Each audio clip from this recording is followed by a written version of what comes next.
Je vous le disais en titre, c'est aujourd'hui la journée mondiale de l'asthme, cette maladie respiratoire chronique qui touche quand même près de 10% de la population française. Alors aujourd'hui, à Toulon, le programme c'était sensibilisation pour informer les habitants notamment sur les bons gestes à adopter pour essayer de limiter les crises. Eline Wiznicki. Derrière moi, plusieurs stands de conseils et de dépistage ont été installés place du Mûrier.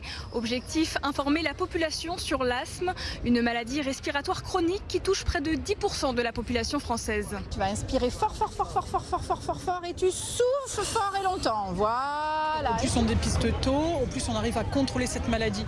C'est une maladie qui est chronique, donc qui est là toute la vie, mais qu'on peut contrôler avec des traitements, avec aussi tout ce qu'on va proposer ici.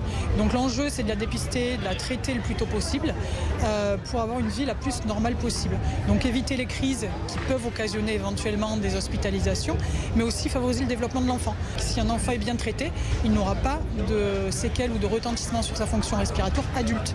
D'où l'enjeu de traiter et de mettre en place toutes les actions qu'on propose précocement. Pollution, acariens ou encore pollen, 80% des asthmes sont d'origine allergique.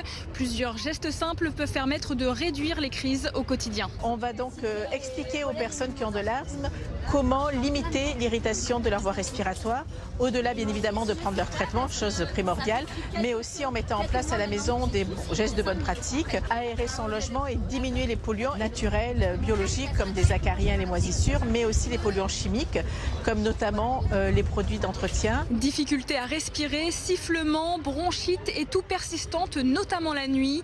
En cas de symptômes, un réflexe, consulter son médecin traitant.